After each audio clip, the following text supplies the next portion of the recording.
vamos seguir com o nosso estudo. Pegar nossas Bíblias. Efésios, capítulo 1.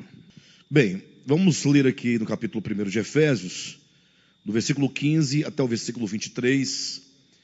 É exatamente a porção de encerramento do capítulo 1 de Efésios, né?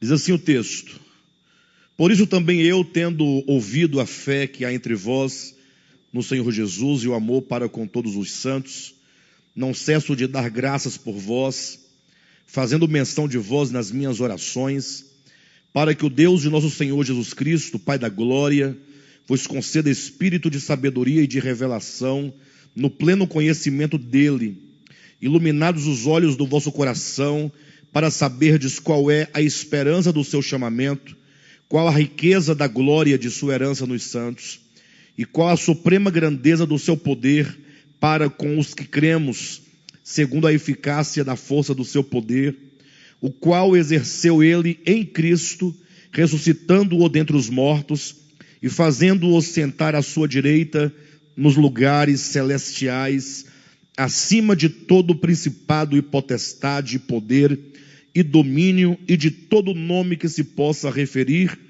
não só no presente século, mas também no vindouro, e pôs todas as coisas debaixo dos pés, e para ser o cabeça sobre todas as coisas, o deu à igreja, a qual é o seu corpo, a plenitude daquele que a tudo enche em todas as coisas.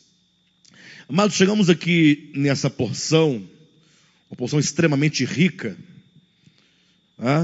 em que o apóstolo Paulo, ele faz agora uma aplicação e, na verdade, ele agora invoca, né? Ou ele conclama a igreja a que entenda e que busque uma revelação interior acerca da verdade. Na verdade, há 3 pontos importantes como o apóstolo Paulo apresenta a verdade. Geralmente ele coloca a verdade do ponto de vista do querigma, da proclamação, ou seja, ele anuncia verdades eternas. Foi o que ele fez aqui em capítulo 1 de Efésios, do versículo 4 ao 14, apresentando esses 3 grandes blocos de bênçãos. Em seguida, ele fala como que nós, então, devemos viver em relação a essa verdade anunciada. É o que na teologia se chama de ortodoxia, a verdade anunciada, e ortopraxia é a prática da reta doutrina. Ele entende a Escritura, sobretudo o apóstolo Paulo, ele repete isso nas suas várias cartas, que o equilíbrio da vida cristã, ele está exatamente no conhecimento da verdade e na prática dessa verdade. Ou seja, conhecimento da verdade sem a prática não significa absolutamente nada. E se tem muita vontade de se praticar a verdade, mas não a conhece, certamente toda prática sem o devido conhecimento poderá ocorrer de ser práticas meramente humanas, doutrinas de homens, enfim. Então o apóstolo Paulo entende que há um equilíbrio entre o ensinamento, o reto ensinamento, e a prática desse ensinamento. Só que nesse ponto nós tropeçamos num problema. Exatamente o terceiro ponto que o apóstolo Paulo chama a atenção.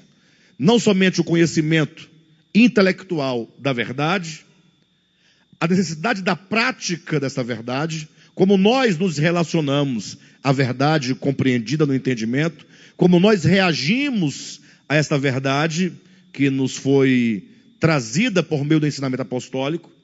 Agora, o terceiro ponto resolve um problema. Qual o problema? O problema é que nem sempre que nós entendemos com a mente a verdade de Deus, nós temos a condição de viver à altura daquele ensinamento. Ou seja, não raras vezes, falta-nos a força espiritual, falta-nos o vigor espiritual. E podemos observar, tomando, por exemplo, a nossa experiência passada. Eu creio que todos vocês podem falar algo nesse sentido, de que nós nos convertemos numa denominação tal, e ali foi tudo muito maravilhoso, ficamos muito animados, né?